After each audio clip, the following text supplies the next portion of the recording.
Hello, welcome to the second part of the major assignment where the leaders show how they do the research and their writing workflow. So basically the core of this is to look at the authentic sources to deliver a professional looking assignment. Before we go further, I have a question for you to ask. What is the major challenge you have with your assignment? Just write down dot points. Thank you. Let's going further. Let's look at the three phases of your assignment. The first one is a scene setting and defining scope. What you already achieved it, done it. You divided your assignment into chunks and you put into your report where you have title page, table of contents, and introduction and different part of the section of your assignment. Along with that, you also have the bibliographic section as well. Now we're in a second phase where we will be doing literature review, researching, and writing about your thoughts and your assessment and your view. And then you conclude in the third phase is basically tidy up your bibliography, review the document and then focus on presentation. And then we go to so these are three phases. We are in a second phase. Let's talk about what are the authentic research sources mean. Okay. I tell you one thing, as a unit coordinator, or as a lecturer, or a subject in charge, we want to know that do you have the basic skill of reading through to solve problems and have a critical thinking ability. And the second thing we want to make sure that you don't do this surface work, you go deep into it. So whatever you write in a critical section where we ask you questions about your own assessment and recommendation or whatever the words like this, where you say assess it, review it, or recommend it, or give your thoughts, those sections only come from the deep research. So what are the basic sources they expect you to look at it? Obviously, the basic resources are uni study resources that include textbook, lecture slide, tutorial, practical notes, your own notes, what you've written there as well. That's you already have it. And that's the primary one. They want to see those things in the report, obviously. But along with that, they also want to know, do you use the online sources as well, which is a major one is the Google Scholar. And there are some special educational websites related to your subject area.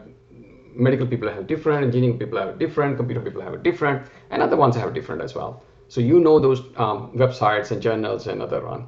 Also, there are free libraries online available as well. So these are the three major ones will help you to get the authentic referencing, authentic quality learning resources beside the Google searching. Google searching nowadays is not as considered as an authentic source in terms of, especially the website, somebody created a personal website or somebody did just their own view, a biased view, and there's no research behind it, there's no validation behind it.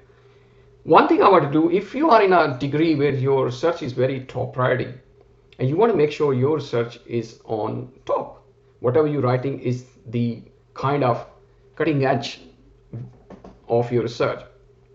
So if you cover three major areas or you get the top research from three sources, one is the top priority or top prominent research organization who is working on, let's say you would want to know, in our example, we have the Mars. So if you cover NASA, which is at the moment the top global research organization on astronomy, then you have a confidence that's okay, I have most of these things covered.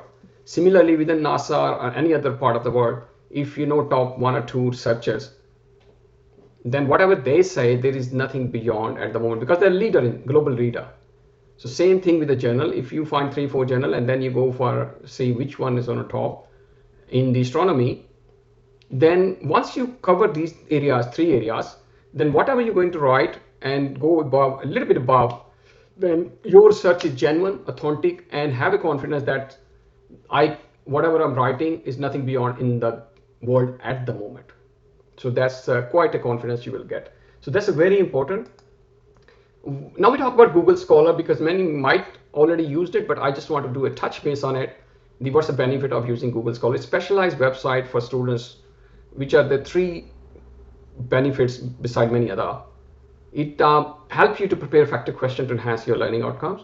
So this is the first one. So if you do your question before you go to the class, these are the one help you to prepare those questions. The second thing is whatever the papers are there, journal paper I mean, to support your research, they are peer reviewed. Peer reviewed are those where the top level researcher review those papers to confirm that they are genuine and they cover beyond the what is out there. They have written something new.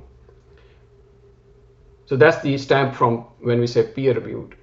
The last one is, which is a very helpful productivity tool, is a one-click referencing tool. So whenever you get some paper from there and you need a reference, you can choose the reference style and it will create, with a one click, it instantly generate a bibliography for you as well. So you need to explore that. This is not the scope of this course. And we're coming back to now practical side. We've done this, we searched those things. Now practical side, we covered the 80-20 rules set up already, where within 30 minutes we set the our assignment in a Google Doc where we have title page, table of contents, references, other sections, which didn't take long. We already created the assignment folder. Within assignment folder, now we need to have sources folder where we keep all kind of stuff in there. But before we go further, I want to talk about very important thing. Your core research question or core assignment question or topics, which you already copy paste into the different section beyond introduction of the, in our case was talking about Mars and Earth and then comparing them and then recommending something to LMS. Those sections you shouldn't complete in a one go. In calendar, you spread them around and do them in chunks. Don't rush through.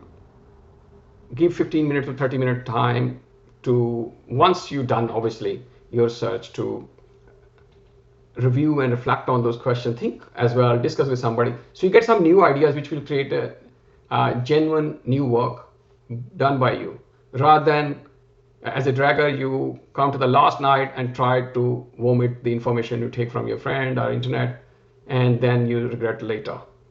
Rather you do in chunks, you will enjoy, because this is the new knowledge you're building for yourself. This will be, so it's like when you're eating something and you have something which is a solid, let's like you have a piece of meat or a piece of something, you chew it with the water and other thing, you just swallow it. Where you want to chew it so they digest very well within you. Same thing is here when you learn something new, you give it proper time and you review the thing what you written, reflect on it. Reflect means you think within your brain and say what it means to me when you say there's no air there, and feel like if there's no air on Mars, what will we feel like? And then revise those thoughts after you're having a reflection. And as I said, in the third part is very, very important, which we want to see as a teacher or as a instructor, to have all the work you've done. We want to see sometime behind the scene as well, especially when if somebody say, look, you work quite genuine and thing, but we have a doubt. Then you show them, so here's a folder with all the work I downloaded, your PDFs, images, whatever you find it, make sure you download as well, just in case later on they might not be available online. And also you don't have to, you can work offline as well if you have to. So it looks quite a big work, but when you convert into chunks, trust me, it doesn't take long as compared to the 10 or 12 hours on a last day of assignment. If you spread around those 10 hours, they only need 6 or 7 hours to complete the whole assignment. Trust me, I'm telling you from the experience, because we've been to the student role before. And now we're talking to the literature review and information, how to keep it there. I recommend people to convert into a process. The first process was setting the scene. Second one is just to literature review, where you extract information, read through the research sources, whatever you find it first, you read it through and copy and paste useful information in a report relevant section with the source link, like we do it here. And I just trying to show like this one. So this portion is this section. So I copy paste, but I put in a box so I know this is copy paste, and this is the link. All right. So this is the link to that thing, and this way later on it will show you how you can convert easily to the bibliography. That's easily done by the Google Doc as well as through the Google Scholar as well.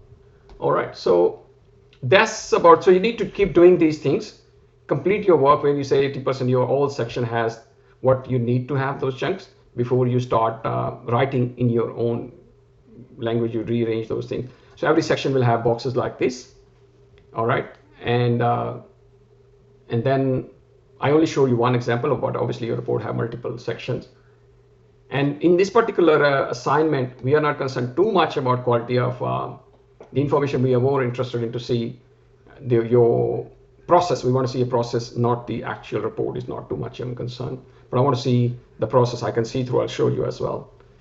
And now the action continuity of your action is, so you set up the search environment, open your assignment folder in a Google Drive. I'll show you practically as well by a tutorial. Create source subfolder, a sources subfolder in assignment folder within the assignment folder. Do research in chunks using Google Scholar related topic. At least download 2 PDFs or any other documents in the sources folder. I want to see them physically. And then copy and paste relevant information, like I show you one box. From your source to relevant is my assignments report section, and also add the references. It's very important to keep the reference along with those information, otherwise you don't know where they come from.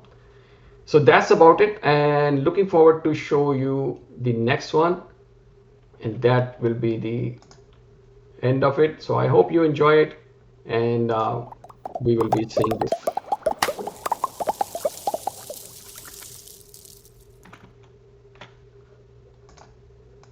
I hope you liked the video and you want ready to go beyond the videos. Join our full self-study master course for the complete 12-week structured semester curriculum.